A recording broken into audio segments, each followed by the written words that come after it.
ओम गुरुर् ब्रह्मा गुरुर्विष्णु गुरुर्देव महेश्वर गुरुर्साक्षात् परब्रह्म परमेश्वर तस्मै श्री गुरुवे नमो नमः। ओम ज्ञानतिमिरान्धस्य ज्ञानाञ्जनशलाकया चक्षुरुन्मिलितं येन तस्मै श्री गुरुवे नमो नमः। सभी को श्री राधे श्री राधे श्री राधे। जय जय श्री हित हरिवंश। एक तरह से सोचते हैं तो ये हो सकता है कि हम अपराध भी कर रहे हो। श्री जी की इच्छा मानकर अगर ये कार्य हो रहा है, मेरे कुछ समझ में नहीं आ रहा, शायद कोई अपराध भी हो। मैं श्री जी से प्रार्थना करता हूँ कि क्षमा कर दे। लेकिन किसी ने कहा है कि भक्ति को न छुपा के करना चाहिए, भक्ति को जागृत नहीं करना चाहिए।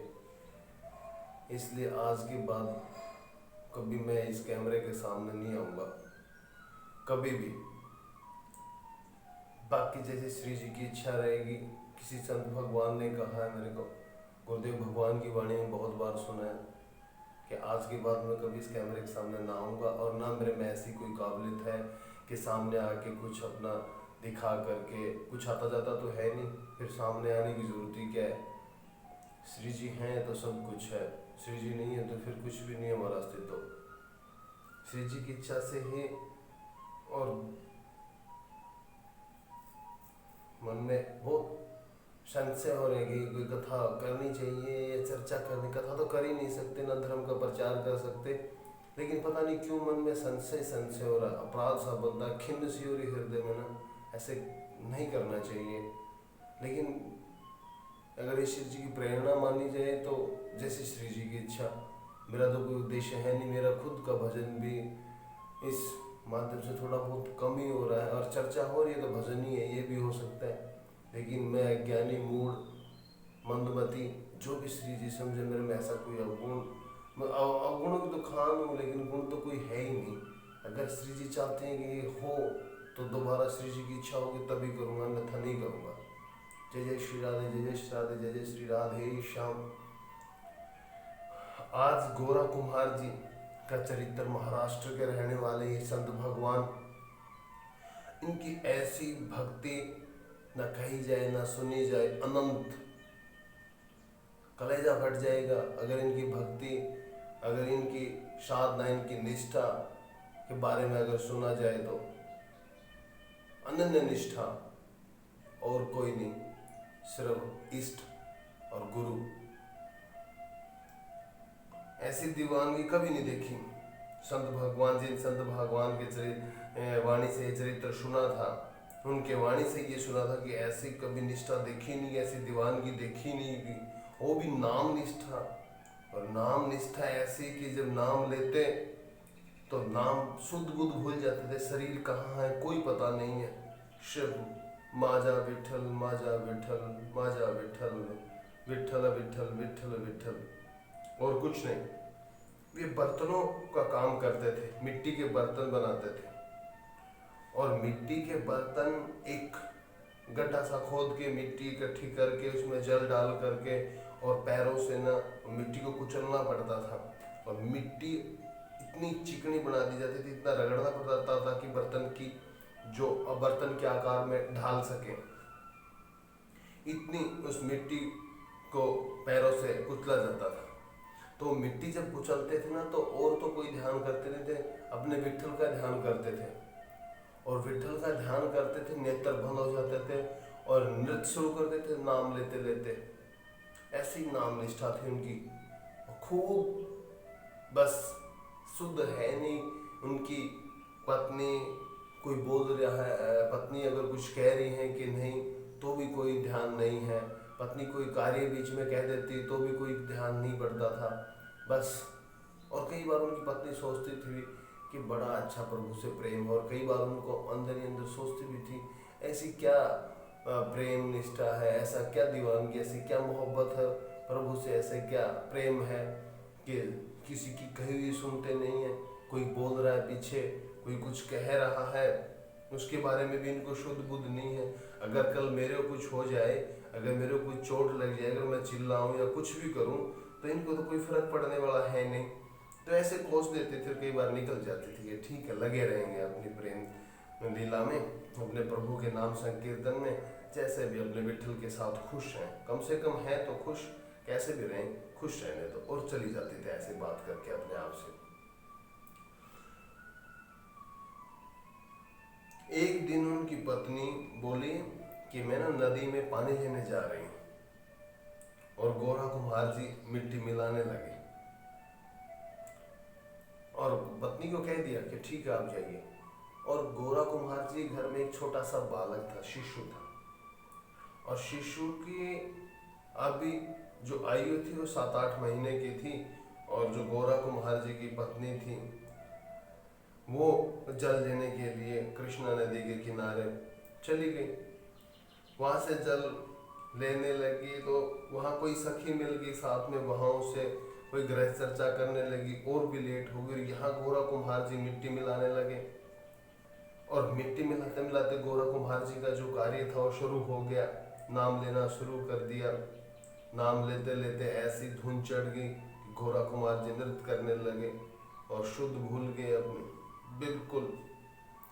उनके विठल से उनके तार जुड़ गए थे, और तार भी ऐसे जुड़े पूछो मत। बहुत सारा समय निकल गया, लेकिन गोरा जी का जो कीर्तन था, नाम संकीर्तन था, वो रुका ही नहीं। और इसी बीच में ही वो छोटा सा बालक उठ गया, और नींद से उठ गया। उठने के बाद इधर उधर देखा, बालक तो अपनी मैया को देखे, माता दिखाई नहीं दी।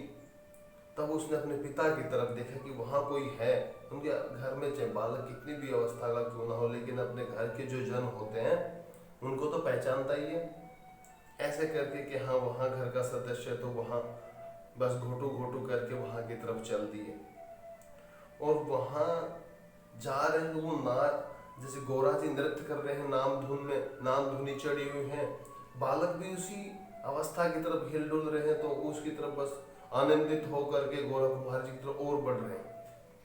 और गोरा जी की तो कोई होश नहीं है, और बालक गड्ढे के बिल्कुल पास चला गया। और बालक सोचा मैं, मेरे घर के सदस्य हैं। उस समय तक ये तो बोध था नहीं कि शरीर के पिता हैं, वो माता है, हाँ बस सन है, बस ये जानते थे कि ये घर का है, सदस्य है, तो उनके पास जाना चाहिए। तब उसके अंदर, गड्ढे के अंदर ही उनके पास जाने की लालसा चाह में वो बालक उस गड्ढे में गिर गया। और गोरा कुम्हार तो अपने सत्संग में मगन थे, उनको तो कोई शुद्ध बुद्धि नहीं। बालक कब पैरों के नीचे आ गया, कब रौंदा गया, मिट्टी में कब मिल गए, जैसे मिट्टी मिलाई जाती वैसे उस बालक का शरीर मिल गया। कुछ पता ही नहीं चल रहा, सिर्फ बालक का सिर दिखाई दे रहा, पूरी मिट्टी खून से लाल हो गई। लेकिन गोरा जी को कोई शुद्ध बुद्ध नहीं है। उनकी पत्नी जैसे ही घर में आई, राते ही देखा, माता की ममता तो होती ऐसी है, घर में घुसते ही और कोई ध्यान नहीं, पहले अपने बालक को देखा, अपने बेटे को देखा कि उठा तो नहीं है कहीं। जैसे ही देखा कि बालक तो चारपाई पे नहीं है, तब उन्होंने आसपास कहीं ढूंढा भी, नजर दौड़ाई, लेकिन वहां तक उनकी दृष्टि गई, बालक दिखाई नहीं दिया। उसके बाद देखते हैं कहीं, गोरा जी से ही पूछते हैं, उनके पास जाकर के देखा तो बोलने से पहले ही जो मिट्टी मिला रहे थे उस मिट्टी का रंग तो बिल्कुल लाल हो गया था। देखते ही उनकी गोरा जी की पत्नी पागल हो गई और रोना चाह रही है, लेकिन आवाज नहीं निकल रही, मुंह फटा हुआ है, कुछ नहीं कर पाई। अंत में गोरा जी को भला बुरा कहने लगी और धक्का मारा, गिरे। तब गोरा जी को शुद्ध आई, अरे क्यों, क्या हुआ? बोले कुछ नहीं, लेकिन देखा उनकी तरफ तो उनके नेत्रों में आंसू, और उसके बाद तो जो चिंगाड़ मार मार के जो रोना था, गोरा जी को भला बुरा कहने लगी। तब तक गोरा जी को इससे कोई पता ही नहीं, कोई शुद्ध ही नहीं उनको कि क्या अपराध बन गया, लेकिन गोरा जी कुछ नहीं बोल रहे। लेकिन जब उनके भगवान को, उनके विठल को भला बुरा कहने लगी, तो और उनके हृदय में कुछ पीड़ा सी होने लगी कि मेरे विठल को ये भला बुरा क्यों कह रही है, मेरे को चाहे कितना भी कोश ले, क्या हुआ, लेकिन अपराध का पता तो चले। तब गोरा जी की नजर अपने चरणों की तरफ पड़ी, लेकिन उनको समझ में नहीं आया। तब और कुछ कोस रही थी कि इस विट्ठल ने ये कर दिया, इस विट्ठल ने ये कर दिया, हमारे बालक को खा गया, ऐसे ऐसे। जैसे स्त्री शरीर या स्त्री जो भी मतलब हृदय में था माता के, वो निकल रहा था। उनको भी ये समझ नहीं आई थी कि प्रभु को ऐसा कहना चाहिए या नहीं कहना चाहिए। गोरा जी को क्रोध आ गया और अपनी पत्नी को मारने के लिए दौड़े। तब उन्होंने बस गोरा जी को वहीं कह दिया कि तुम्हें सौगंध अपने विट्ठल की, अगर मुझे छुआ तो, मारा तो। गोरा जी वहीं चौंक गए और वहीं रुक गए। पत्नी उसी समय घर छोड़कर अपने मायके चली गई। बहुत दिन बीत गए। जब क्रोध शांत हो गया उसके बाद उनकी पत्नी वापस आ गई, पर गोरा जी ने उनको छुआ तक नहीं, क्योंकि उनको कहा था, उनको शपथ दी थी कि तुम्हें तुम्हारे विट्ठल की सौगंध है, अगर मुझे छुआ तो। तब उनकी पत्नी ने जो सारा जो क्रोध था, जो बेटे का दुख था, उसको भुला चुकी थी और ये कहने लगी थी कि अब शायद अगर मैं क्रोध करती रही और यूं ही चलता रहा तो गोरा जी का वंश कैसे चलेगा। इस चीज को जो होना था वो तो हो गया। बाद में प्रभु की इच्छा भी कह के इस बात को मान भी रहे हैं कि शायद प्रभु की यही इच्छा हो, विट्ठल की यही इच्छा हो, लेकिन ऐसा तो कुछ किया जाए कि गोरा जी का वंश चले और उनका नाम आगे तक रहे। नहीं तो ये कह देंगे कि गोरा जी का तो कुल ही खत्म हो गया। ऐसी स्थिति ना हो जाए, इस डर से उन्होंने अपने पिता से भी और गोरा जी से भी ये बात की कि आप दूसरा विवाह कर लो, आप मुझे तो छुओगे नहीं। और वहां पे गोरा जी की जो पत्नी थी उन्होंने अपने पिताजी को भी कह दिया कि मैंने उनको सौगंध दे दी थी कि अगर आपने मुझे छुआ तो आपको आपके विट्ठल की सौगंध है। अब वो तो मुझे छुएंगे नहीं, जब तक शरीर छूट जाए तो छूट जाए, लेकिन वो अपने विट्ठल की सौगंध नहीं तोड़ेंगे और मानेंगे भी नहीं।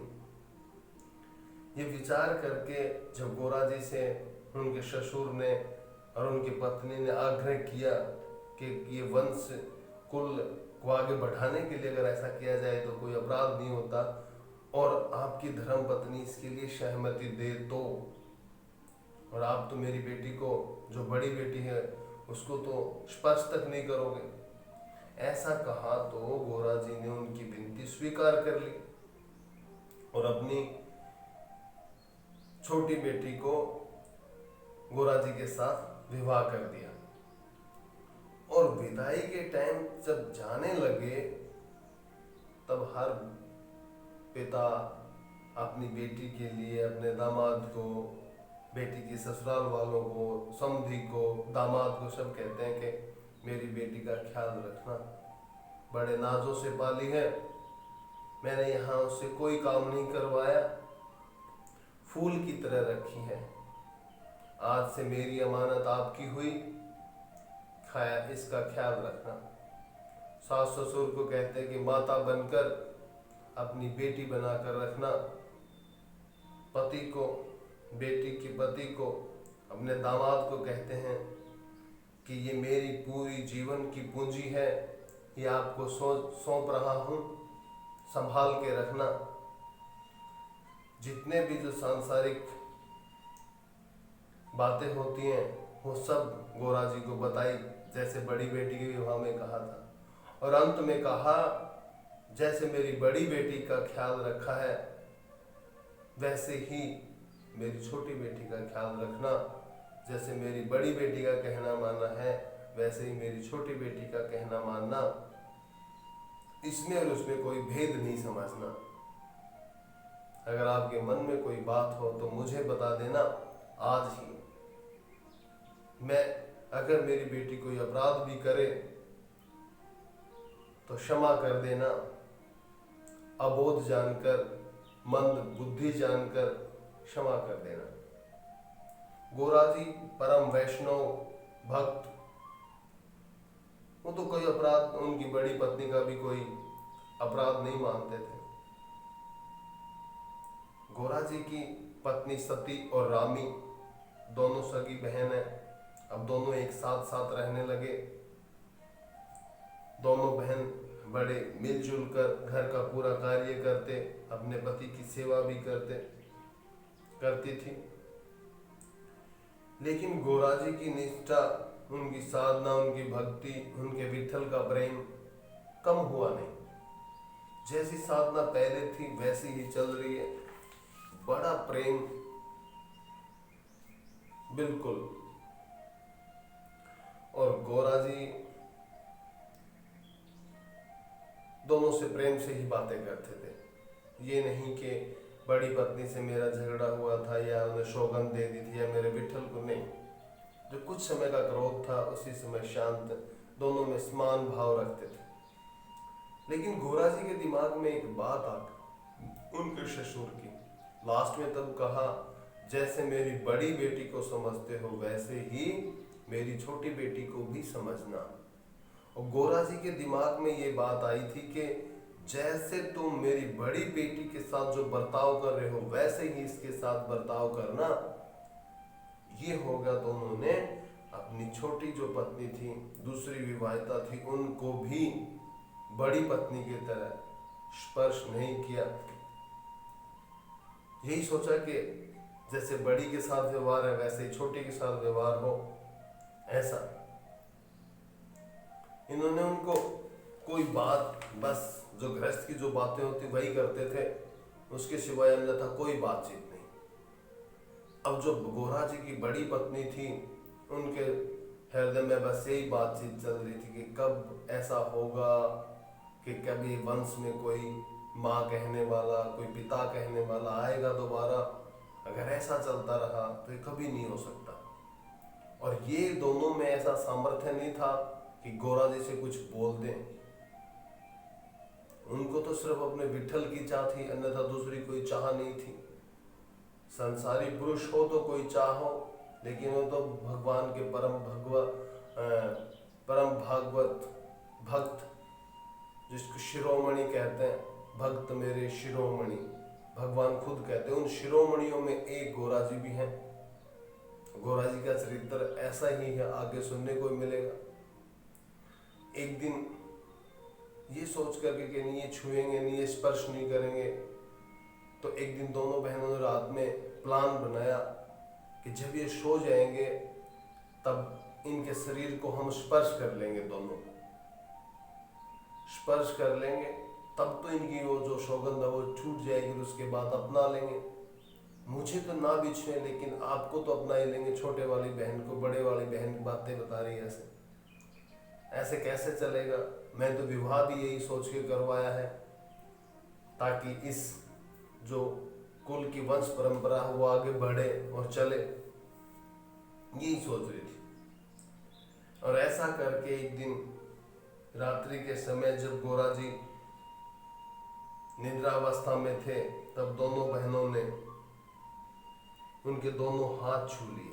एक ने एक हाथ पकड़ लिया और एक ने एक हाथ पकड़ लिया। और जैसे ही हाथों को छुआ दोनों बहनों ने, गोरा जी की नींद टूट गई। जैसे ही आंखें खुली, देखा कि दोनों पत्नियों ने मेरे दोनों हाथ मेरे शरीर को स्पर्श कर रखा है। चौंक गए और एक बार उसको और एक बार इसको देख रहे हैं। बाद में विलाप करने लगे मन ही मन, हाय मेरी वो जो सौगंध थी वो टूट गई। मेरे जैसा नीच इस धरा पे नहीं है जिसने प्रभु की सौगंध को तोड़ा है। अब मैं जिस सौगंध को, जिस नियम को नहीं निभा सका, मैं प्रभु के लायक नहीं हूँ। मैं प्रभु का प्रेमी नहीं हूँ। मैं क्या कामी हूँ? मैं क्या अपने आप के ऊपर नियंत्रण नहीं रख सकता था? दोष इन स्त्रियों का नहीं है, मेरे प्रारब्ध का दोष है। कुछ तो कमी आई होगी प्रभु और मेरे प्रेम में, तभी ये ऐसा हुआ है। कोई तो कामना रही होगी, कोई तो ऐसा प्रारब्ध रहा होगा जिसके कारण मेरी सौगंध टूट गई। ऐसा विलाप करते करते गोरा जी ने अपने दोनों हाथ काट लिए। दोनों हाथ कट जाने के बाद दोनों पत्नियों ने सोचा कि जो हमने किया था वो तो बहुत उसका बुरा परिणाम हुआ, और दोनों पत्नियों के पास सिवाय रोने के, विलाप करने के, पाश्चाताप करने के सिवाय कुछ था ही नहीं। और अब तो और भी सहम गई थी, डर गई थी गोरा जी से। गोरा जी का व्यवहार, अपनी जो नियम पद्धति, प्रभु के प्रति, विठल जी के प्रति जो निष्ठा थी बड़ी कठोर थी। भोजन जल पान कुछ ना मिले, लेकिन नाम निष्ठा जो उनकी थी, नियम पद्धति थी भजन की, वो ना छूट जाए, हमेशा यही चिंता लगी रहती थी। ये चिंता थी, ऊपर से एक चिंता और हो गई, जिसके हाथों में प्रभु ने कोई कला दे रखी हो और वो हाथ ही ना रहे तो फिर कोई क्या करे। अब गोरा जी के तो हाथों का ही काम था बर्तन बनाना, अब हाथ नहीं है तो बर्तन कौन बनाए, और बर्तन नहीं होंगे तो जीविका कैसे चले। कुम्हार का काम है बर्तन बनाना, अब बर्तन बनेंगे तो बिकेंगे, और बर्तन ही नहीं बिकेंगे, बर्तन होंगे ही नहीं तो जीविका कैसे चले। और भिक्षा मांगना गोरा जी के चरित्र में नहीं था कि हाथ कट गए तो मैं भिक्षा मांग के ले आऊं, कि मेरे हाथ नहीं है मुझे कुछ दे दो, ऐसा भी नहीं था। कोई दुख नहीं था गोरा जी को कि मेरे हाथ नहीं। अपने विठल पे भरोसा किसका, ये नहीं कि मेरे को अन्न मिले जल मिले मैं भूखा मर, नहीं। प्रेम का जो एक अटूट विश्वास था, वो विश्वास था गोरा जी को। और बैठ गए, और बैठे बैठे नाम तो ले ही सकता हूं मैं, क्या हुआ जो हाथ नहीं है, नाम तो वाणी से लेना है, मैं नाम लूंगा। और गोरा जी मन ही मन विचार करके बैठ गए, किसी को चिंता हो तो हो, मुझे तो कोई चिंता नहीं। जिसने जन्म दिया है, जिसने सारी ये लीला करवाई है, वो आगे भी वही देखेंगे। मेरे विठल मेरे हैं, बस ये सोच करके नाम चलता रहता। नेत्र बंद कर लेते, एक दिन बीत गया, 2 दिन बीत गया, निरंतर नाम चल रहा है। पानी पिला दिया तो पत्नियों ने पानी पी लिया, नहीं दिया तो नहीं दिया। किसी के ऊपर ये क्रोध नहीं जताते कि मेरा हाथ नहीं है तो मेरे को जल की जरूरत है, जल पिला दो, नहीं। किसी को कष्ट देना किसी संत का स्वभाव होता ही नहीं। वो परम वैष्णव बिल्कुल भी नहीं, अपना हर काम खुद कर दे। लेकिन जिसको नाम की लगन लगी हो, वो भूख प्यास को क्या देखेगा। भूख प्यास तो हम जैसे संसारियों की कमियां हैं कि भूख लगी 4-5 रोटियां ले ली, प्यास लगी जल ले लिया। लेकिन जिसको प्रभु की तड़प है, अपने श्री राधा वल्लभ लाल की तड़प है, अपने विठल की तड़प है, उसको भूख प्यास का बोध ही नहीं रहता कि भूख प्यास है क्या। और गोरा जी को भी ऐसा ही था। गोरा जी निरंतर नाम, निरंतर नाम, निरंतर नाम। उनकी पत्नियां सोचती कि आज 5 दिन हो गए, आज 6 दिन हो गए, आज 7 दिन हो गए, आज 8 दिन हो गए, ये तो नेत्र ही नहीं खोल रहे, निरंतर नाम। वहां प्रभु को भी तड़प होने लगी कि मेरे भक्त के साथ ऐसा हो रहा है, 1 दिन निकल गया, 2 दिन निकल गया, कुछ तो करे, मांग ले किसी से। बहुतों के काम आया होगा गोरा पहले, लेकिन नहीं, ऐसी भी उनकी स्थिति नहीं थी कि जाऊंगा ही नहीं। उनकी दोनों पत्नियां बार बार प्रार्थना करें कि हे विठल, हमने आपका दोष किया है, अपराध किया है, हमारे को क्षमा कर दो। लेकिन गोरा जी तो आपके भक्त हैं, इनका ऐसा कौन सा अपराध है जिसको आप देख ही नहीं रहे। इनकी रक्षा कीजिए, कुछ तो प्रबंध कीजिए। भगवान से भी ये था कि जैसे ही गोरा जी बोल दे रहे भाग के चला जाऊं, ऐसा विठल जी का गोरा जी का प्रेम था, जैसे भगवान श्री कृष्ण और सुदामा जी का प्रेम है कि एक बार बोले तो सही। मन की जो व्यथा थी उस भगवान सभी की जानते हैं। अंतर्यामी भी एक नाम है प्रभु का, सबकी हृदय की बात जानते हैं। लेकिन गोरा जी के मुख से ये तक हृदय में ये एक बार भी ये कामना नहीं कि प्रभु मैं भूख से तड़प रहा हूँ, आज इतने दिन हो गए हैं कि कैसे भी भोजन का प्रबंध तो कराओ। नहीं, निकी सोचा ही नहीं उनके। ये सोचते थे कि नाम ना रुक जाए मेरा, बस। आखिर में भगवान को स्वयं ही वहां से आना पड़ा और रुक्मिणी जी को साथ लेकर और गरुड़ जी को भी। गरुड़ जी गधा लेकर गधे का रूप धारण करके भगवान और रुक्मिणी जी स्वयं साथ में आ गए और आवाज लगाने लगे, कोई बर्तन बनवा लो, कोई बर्तन बनवा लो, बड़ी सुंदर काशी करते हैं, हमारे बर्तन बनाए हुए बर्तनों में बड़ा सुंदर जल रहता है, ठंडा जल रहता है,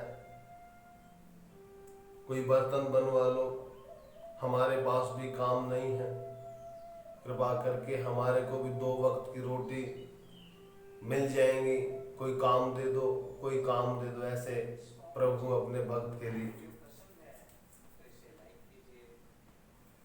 ऐसे प्रभु बोलते हुए रुक्मिणी जी के साथ बार बार गोरा जी के घर के आगे इधर उधर चक्कर लगा रहे हैं ताकि गोरा जी बाहर आ जाए और एक बार ये कह दें कि मेरे घर में काम है, आप आ जाओ। लेकिन बहुत देर हो गई। तब गोरा जी की जो सती नाम की पत्नी थी, उन्होंने गोरा जी को जो नाम धुनी लगी हुई थी उससे हिला करके, बगैर हिले तो गोरा जी को शुद्ध ही नहीं रहती थी। आप लोग तो पहले ही सुन चुके हैं। हम सभी को ये ज्ञात था कि जब उनके बेटे का ऐसा हाल हो सकता है कि तभी उनको कोई बोध नहीं हो, तो बगैर हिलाए तो उनको वैसे भी नहीं हो सकता। तब उनकी पत्नी ने उनको हिलाया और कहा, देखिए बाहर कोई काम मांगने वाला है और ऊपर से ये भी एक बड़ी अच्छी बात है, कह रहा है कि कोई बर्तन बनवा लो और क्या बोलते हैं, हम बर्तनों में काशी भी बड़ी अच्छी करते हैं, हमारे बनाए हुए बर्तनों में जल बड़ा ठंडा रहता है, देखो हमारे काम के ही हैं और उनको काम भी मिल जाएगी, उनको काम की ज़रूरत भी है। वो कह रहे हैं कि हमारे को 2 वक्त की रोटी मिल जाए, कोई काम तो दे दो। तब गोरा जी ये बात सुनकर उठे और चले हैं, उनको लेके आए हैं। उन्होंने पूरी बात गोरा जी ने पूछा। जैसे ही प्रभु को देखा तो गोरा जी का आकर्षण, जो बर्तन बनाने वाले जो कुम्हार का रूप धारण कर किए हुए थे विठल जी, और रुक्मिणी जी रुक्मी बाई का रूप धारण कर रखे हैं, लेकिन जो रूप है, स्वरूप है प्रभु का, कितना ही बदल ले, वैसा तो संसार में कोई दूसरा है ही नहीं। गोरा जी ने जैसे ही दर्शन हुए, मुखमंडल की तरफ देखा और जैसे प्रभु के नेत्रों की तरफ हुआ ध्यान, बड़ा आकर्षण हुआ, उनकी तरफ खिंचाव हो गया। प्रभु ने गोरा जी का चित्त तो वैसे चुरा रखा था, देखते ही गोरा जी बोल ही नहीं पाए कि ठीक है, जैसी आपकी इच्छा, आप कृपा करने आए हैं हम दिनों पर, साक्षात प्रभु का स्वरूप हो। ऐसी दीन वाणी से प्रभु को जब गोरा जी ने पुकारा, कहा, विनती करी, उनको तो लग रहा था कि साक्षात भगवान ही हैं और अवस्था भी वही थी। लेकिन प्रभु अपने भक्त की भावना कुछ और समझ रहे थे कि मेरे भक्त को इतना कष्ट नहीं। वो अंदर से वहाँ विठल जी तड़प रहे हैं, हमारे लाल जी महाराज तड़प रहे हैं, यहाँ गोरा जी को तो इतनी तड़प नहीं थी, भक्त से ज़्यादा भगवान को तड़प थी कि मेरे भक्त को कोई कष्ट ना हो, और कष्ट हो रहा है तो क्यों हो रहा है। कहा कि ठीक है। और प्रभु ने वहाँ रह करके, हमारे लाल जी महाराज ने रह करके, प्रियजू ने साथ में रह करके वहाँ बर्तन बनाए गोरा जी के, इतने सुंदर बर्तन, जिसने इतनी बड़ी सृष्टि रची हो, और इंसान, पशु, फूल, पक्षी, पौधे, पेड़, वनस्पति, पहाड़, तालाब, सरोवर, नदियाँ, झरने, ऐसा पूरी सृष्टि को जिन्होंने अपने हाथों से रंगा हो, उनके लिए एक बर्तन बनाना कोई बड़ी बात थोड़ी। फिर भी प्रभु जिसको छू लेते न, ऐसा बर्तन रूप धारण कर लेता जैसे प्रभु का ही स्वरूप हो। और रुक्मिणी जी, जो रुक्मी बाई थी, लक्ष्मी जी का अवतार है, वो अपने हाथों से उनके ऊपर काशी रचना कर रहे हैं बर्तनों के ऊपर। सोचो कैसी कलाकारी होगी। और जिस बर्तन का दाम 1 रुपया होता, लोग उसका 1.5 रुपया देते। बड़ा सुंदर बर्तन है। और जल पीते भक्ति का संचार हो जाता, प्रेम का, संचार हो जाता उस जीव के हृदय में। पूरे कस्बे में, पूरे नगर में बर्तन बनाने वालों की चर्चा होगी। ऊपर से उन बर्तनों में विठल विठल विठल, गोरा गोरा गोरा गोरा, ये धुनें निकलती रहती थी। मेरे जैसे जो मंदबुद्धि के लोग होते हैं उनके तो समझ में आया नहीं कि बात, अरे नहीं वैसे ही धुन ध्वनि आ रही कोई। लेकिन जो कोई प्रभु का हितैषी, कोई प्रिय प्रेमी होता, उसके समझ में आ जाती जरूर कोई लीला है। और ये बात धीरे धीरे धीरे धीरे पूरे नगर में फैल गई। ऐसे बर्तन पूछो मत।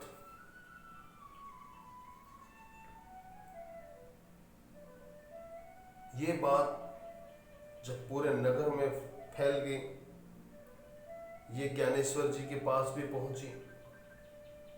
ज्ञानेश्वर जी ने सोचा कि ऐसा कौन कलाकार है, ऐसा कौन बर्तन बनाने वाला कारीगर है जिसके बर्तन बनाए हुए उनसे विठल विठल गोरा गोरा निकले। क्यों न दर्शन किए जाए उनके। तो चारों भाई बहन, निवृत्तिनाथ जी, ज्ञानेश्वर जी, सोपान देव जी और मुक्ताबाई, ये चारों भाई बहन एक से एक उच्च कोटि के भक्त हैं। उनके दर्शन करने के लिए चल दिए।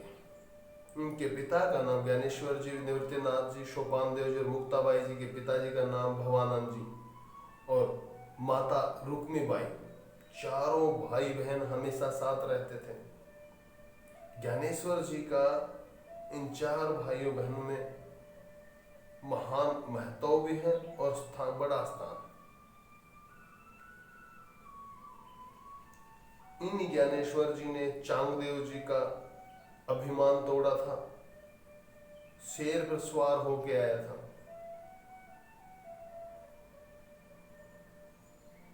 और ज्ञानेश्वर जी, निवृत्तिनाथ जी, सोपान देव जी और मुक्ताबाई जी इसी निर्जीव दीवार पे बैठे थे। तो मुक्ताबाई जी ने कहा, ज्ञानेश्वर भाई वो देखिए सामने चांगदेव जी शेर पे आ रहे हैं और हाथ में नागपाश पकड़ा हुआ है।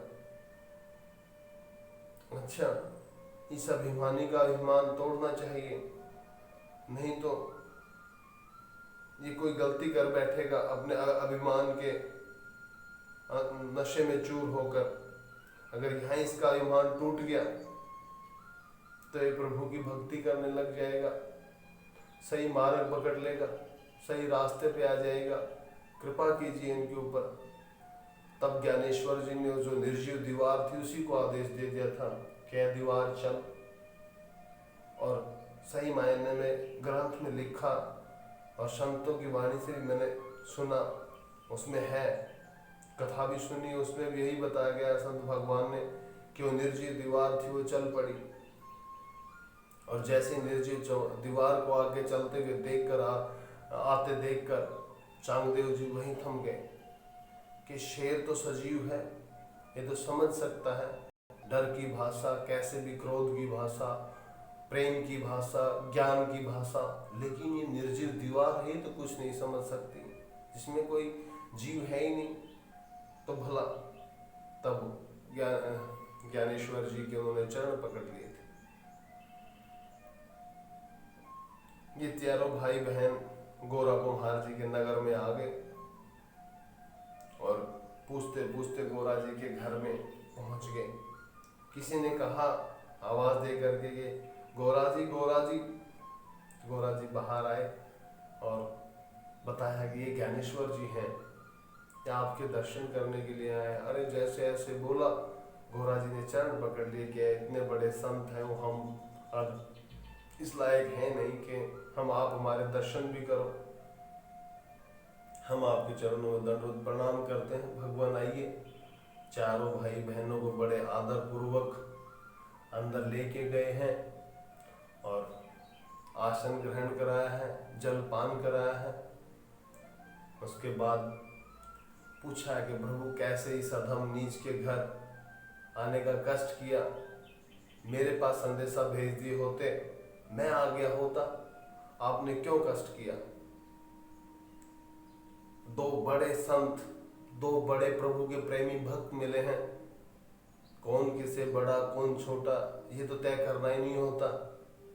यहाँ से भी दीनता वहां से भी दीनता, दोनों पक्षों में प्रेम ही प्रेम, कोई कटुता नहीं। अच्छा ठीक है गोरा जी, सब छोड़िए, हमने एक बहुत बड़ी बात सुनी है। क्या सुनी है प्रभु? कि जो आपके घर में बर्तन बनाने वाले हैं, दो स्त्री और पुरुष शरीर, उनके बर्तनों की बड़ी कलाकारी सुनी है, उनकी बड़ी सराहना सुनी है, और सुना है कि चरित्र के भी बड़े अच्छे हैं, उनका स्वभाव भी बहुत अच्छा है।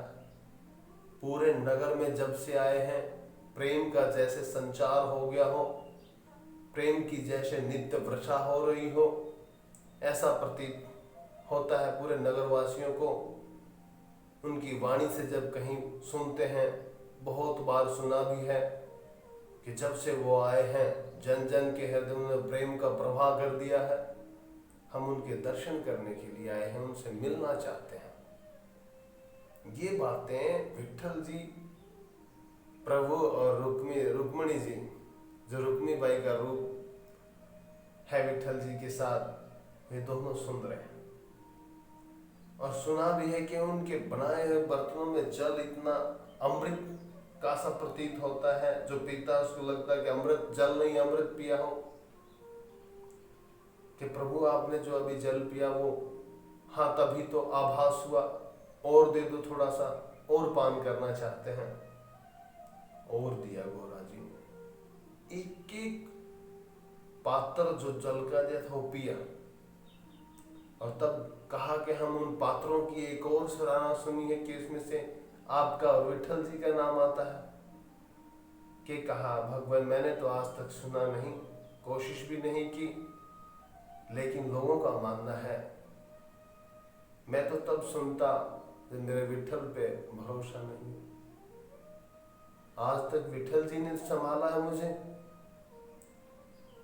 और मैं अपने विट्ठल के ऊपर नाम नहीं भी सुनता, विश्वास नहीं भी करता, तो भी मुझे कोई फर्क नहीं पड़ता। कोई कहता कि तेरा विट्ठल नहीं है, मैं नहीं मानता। कोई कहता कि तेरे विट्ठल का कोई सबूत नहीं है, मैं नहीं मानता। कोई कहता कि तेरे विट्ठल का इसमें नाम नहीं आ रहा, नहीं मानता। हाँ इतना मानता हूँ, नाम आ रहा तो विट्ठल जी तो है ही, तो हर जगह विराजमान है, मेरे हृदय में है। पूरे सृष्टि का भरण पोषण मेरे विट्ठल ही तो कर रहे हैं। मेरा भरण पोषण 8 दिन के बाद वही तो आए करने, उन्हीं का तो स्वरूप है ये दोनों जन। मेरे विट्ठल नहीं होते तो यहाँ तक ये थोड़ी पहुँच पाते। ज्ञानेश्वर जी उनकी बातें, गोरा जी की बातें सुनकर बिल्कुल हृदय पसीज गया, और गोरा जी को प्रणाम करना चाहा, लेकिन गोरा जी ने पहले ही हाथ जोड़ के और उनके चरणों में मस्तक रख दिया कि भगवान ये आपका स्थान तो ऊंचाई है, मुझ जैसे अधम के ऊपर कृपा कीजिए। लेकिन ज्ञानेश्वर जी अंदर ही अंदर उनको प्रणाम कर रहे थे। प्रभु की अनन्य भक्ति देखकर ज्ञानेश्वर जी ने ही नामदेव जी को दीक्षा दी है, बहुत बड़े संत हैं। तो गोरा जी ने उनकी जो सम्मान में किया वो करना भी उचित था। बहुत बड़े संत हैं, अनन्य निष्ठा, ज्ञानी, वेद के ज्ञाता ज्ञानेश्वर जी। उसके बाद कहा कि प्रभु आप उनसे मिलना चाहते हैं? बोला हाँ। जब गोरा जी उनको बुलाने के लिए गए हैं विट्ठल जी को, रुक्मिणी जी को, वहां कुछ नहीं है। जिस पात्र के ऊपर रुक्मिणी जी काशी निकासी जो कर रही थी, अंत में जहां छूटा था वहीं छूटा रह गया, और वहीं से विट्ठल और रुक्मिणी जी गायब है ही। अब द्वार से निकले नहीं, अंदर कार्य कर रहे थे, अभी आवाज आ रही थी, अभी नहीं है। जैसे गए, दोनों पत्नियों से पूछा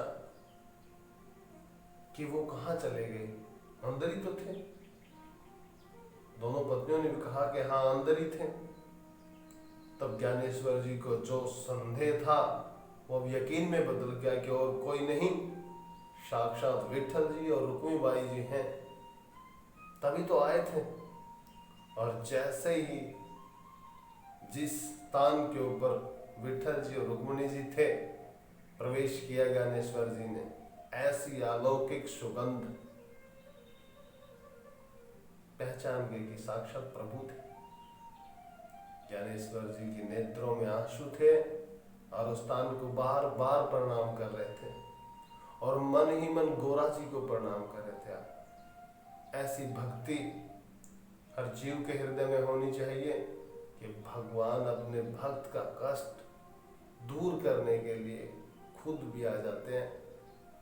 रह नहीं पाते अपने भक्तों का कष्ट देखकर, कैसे भी हो अपने भक्त का कष्ट दूर करते हैं। हमारी निष्ठा सही होनी चाहिए, प्रभु पे विश्वास होना चाहिए। हमारा विश्वास सही नहीं होता, हमारी निष्ठा सही नहीं होती, हम आगे नहीं बढ़ पाते।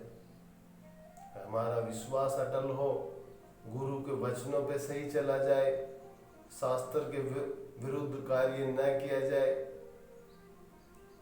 शास्त्रों के अधीन, गुरु के वचनों के अधीन रहकर जो नियम पद्धति से गुरुदेव भगवान से जो नियम पद्धति मिली है उसके अनुसार चला जाए। गोरा जी की जैसी निष्ठा है वैसे हर शरणागति की निष्ठा हो सकती है और करनी भी चाहिए। जय जय श्री हित हरि वंश, राधा वल्लभ श्री हरिवंश।